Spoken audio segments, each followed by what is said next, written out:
की शुरुआत करेंगे बड़ी खबर के साथ। दौसा जिले में पेयजल संकट का असली गुनहगार कौन है, ये सवाल अब उठना इसलिए लाजमी हो गया है क्योंकि खुद सीएस दौसा के दौरे पर रहे। एसपीएमएल कंपनी या फिर पीएचईडी के भ्रष्ट इंजीनियर्स, इसमें दो शाखाएं हैं, आप समझिएगा। दौसा जिले में पेयजल के लिए मार्च 2022 में वर्क ऑर्डर जारी हुआ था। ईसरदा दौसा प्रोजेक्ट का एसपीएमएल कंपनी को काम दिया गया था। 1157 करोड़ का यह काम था। कंपनी को 24 महीने में मार्च 2024 तक यह प्रोजेक्ट पूरा करना था, लेकिन मिली भगत के खेल के चलते कंपनी ने 6 महीने तक काम शुरू किया ही नहीं, ताकि अवैध तरीके से, फर्जी तरीके से इस पूरे टेंडर को सबलेट किया जाए और फिर JWIL कंपनी को यह काम दिया जा सके। इस खेल में सी दिनेश गोयल और ACE राज सिंह चौधरी की पूरी मिली भगत थी, जिसके चलते 6 महीने तक काम शुरू हो ही नहीं पाया और काम नहीं करने पर भी एसपीएमएल कंपनी पर कोई कार्रवाई नहीं हुई। और फिर एसपीएमएल कंपनी ने 28 अक्टूबर 2022 को इस काम को सबलेट करने का पत्र लिख दिया। सी दिनेश गोयल और ACE राज सिंह ने 3 दिन में ही कार्य सबलेट करने की स्वीकृति दे दी, मंजूरी दे दी, जबकि टेंडर शर्तों के अनुसार यह कार्य किसी भी तरीके से सबलेट हो ही नहीं सकता था। लेकिन एसपीएमएल कंपनी को ब्लैकलिस्ट और पेनल्टी से बचाने के लिए यह खेल किया गया। साथ ही JWIL कंपनी को सीधे ही 1157 करोड़ का काम दिया जा सके, इसीलिए यह सारा षड्यंत्र रचा गया। अब 36 महीने पूरे हो जाने के बाद भी प्रोजेक्ट का आधा काम अधूरा पड़ा हुआ, यानी काम जिस रफ्तार से होना था ये एकदम रेंग कर भी नहीं चला।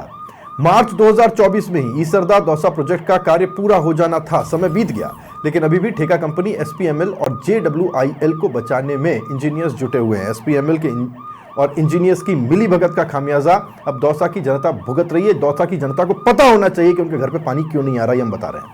अब सवाल ये उठता है कि क्या सरकार इस मामले को गंभीरता से लेकर कोई कार्रवाई करेगी? क्या एसपीएमएल और इस खेल में लिप्त भ्रष्ट पीएचईडी इंजीनियर्स के खिलाफ कोई कार्रवाई होगी, या फिर पीएचईडी में एसपीएमएल के भ्रष्टाचार के आगे सरकार भी मौन धारण कर लेगी, साहब जो करना है करते रहो, हमें क्या। और ये इसलिए बहुत ज़्यादा महत्वपूर्ण हो जाता है क्योंकि अब ये सिर्फ एक ज़िले की बात नहीं रही, पूरे राजस्थान पे किस तरह से खेल खेला जाता है ये अब सबके सामने है।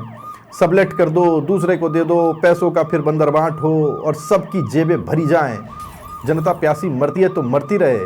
पहले ये सब कुछ होता रहा होगा, लेकिन अब चूंकि भ्रष्टाचार पे जीरो टॉलरेंस की बात कही जा रही है, तो फिर अब कार्रवाई सुनिश्चित की जानी बहुत ज्यादा जरूरी है। नहीं तो फिर जनता प्यासी मरती रहेगी। एसी कमरों में बैठ के जितनी योजनाएं बनानी है बना ली जाएं और इस दिवा स्वप्न में जिया जाए कि साहब जनता को हम पानी पहुंचा देंगे। पानी पहुंचने वाला नहीं है जब तक कि ऐसी कंपनियों पर और ऐसे इंजीनियर्स के ऊपर कार्रवाई नहीं होती है। ये पूरा गणित आपको बहुत मुश्किल नहीं है समझना कि ऐसी कंपनियों को, एसपीएमएल जैसी कंपनियों को बचाने की किस तरह से कोशिश होती है। और ये काम इंजीनियर्स का होता है। जहां फाइल्स लगी रहती हैं वो बरसों तक आगे नहीं बढ़ती, और जब सबलेट करने का काम आता है तो फिर 3 दिन में ही ये मंजूरी दे दी जाती है, वो भी नियमों को ताक पे रख के। जिसको सबलेट किया ही नहीं जा सकता हो उसको भी सबलेट करने की परमिशन दे दी जाती है। तो ये खेल चल क्या रहा है ये आपके सामने है। राकेश शर्मा मेरे सहयोगी मेरे साथ जुड़ गए, जानकारी उनसे लेते हैं। राकेश जी, ये खेल क्या है ये सबके सामने अब? बिल्कुल, देखिए राहुल जी, जिस तरीके से राज्य सरकार लगातार राजस्थान में एक पानी का जो क्राइसिस है उसको दूर करने के लिए हजारों करोड़ रुपए खर्च कर रही है, दूसरी जगह से लोन लिए जा रहे हैं, उसके बावजूद जो जल विभाग के इंजीनियर और ठेकेदार हैं इनका एक ऐसा भ्रष्टाचार का फोकस बना हुआ है। कमीशन खोरी के लिए जो नियम कायदे बनाए गए हैं उनको ताक पर रख कर के ईसरदा बांध इसका एक सबसे प्रमुख उदाहरण देखा जा सकता है।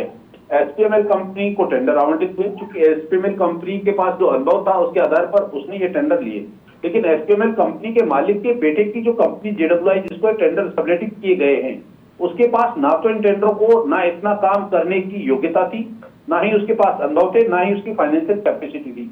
उसके बावजूद भी तत्कालीन अतिरिक्त मुख्य अभियंता राज सिंह चौधरी और जो तत्कालीन और वर्तमान मुख्य अभियंता दिनेश गोयल, इन्होंने कमीशन खोरी के लिए ये जो इसरदा बांध का टेंडर है, इसको सबलेटिंग में जारी कर दिया। हैरानी की बात यह है कि जब फर्म के पास अनुभव नहीं था, उसकी फाइनेंशियल कैपेसिटी नहीं थी, समय सीमा निकले हुए लंबा समय हो गया है, जब पूरा काम हो जाना चाहिए था। अब तक दौसा की जनता की प्यास बुझनी चाहिए थी। करीब 650 से ज्यादा गांव हैं जिनकी आबादी को इसरदा बांध से पानी मिलना था। ये सिर्फ दौसा जिले के हैं। इसके अलावा सवाई माधोपुर के भी एक बड़े इलाके में इसका पानी जाना था। कई कस्बों की आबादी की प्यास इससे बुझाई जानी थी, लेकिन अभी भी 2 साल तक इस काम के पूरा होने की कोई उम्मीद नहीं है। 2 साल अधिक हो चुके हैं, 2 से 3 साल।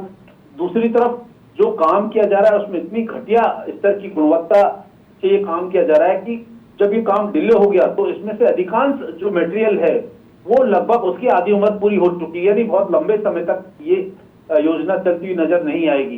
तो ये जो ये ठेकेदार और इंजीनियरों का जो पूरा एक फोकस है, ये योजनाओं को पलीता लगाने में लगा हुआ है कमीशन खोरी के लिए, कि जो फंड जारी किए जा रहे हैं सरकार से, तो उस फंड में से कैसे ठेकेदार की कमाई हो, कैसे इंजीनियरों को कमीशन मिले।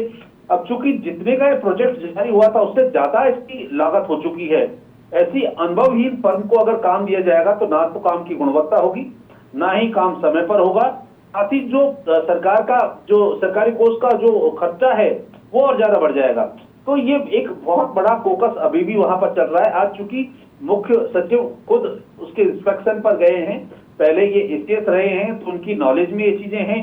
जो जलदाय विभाग के इंजीनियर हैं वो कागजों में तो हर चीज को बहुत सही फिट बताते हैं, लेकिन मैदानी स्तर पर कहीं कोई चीज फिट नजर नहीं आ रही है। वहां जनप्रतिनिधियों में भी इसकी नाराजगी है, क्योंकि अब गर्मियां ज्यादा पड़ेंगी, पानी की आवश्यकता ज्यादा होगी। दौसा एक ऐसा जिला है जो राज्य सरकार की नॉलेज में है, जहां पर लगभग 140 घंटे के अंतराल पर पानी की सप्लाई दोबारा से की जा रही है। कई ग्रामीण इलाके ऐसे हैं जहां पर लोग पानी की बूंद बूंद को तरस रहे हैं, दूसरे इलाकों से पानी के टैंकर आते हैं, उन टैंकरों से सप्लाई की जा रही है। भूजल लगभग दौसा जिले में अधिकांश इलाके में रेड जोन में है, वहां पर पानी नहीं है, सारे ब्लॉक सूखे हुए हैं और सतही पानी वहां पर किसी भी तरह की नदी नाले नहीं है ताकि वहां पानी सप्लाई की जा सके।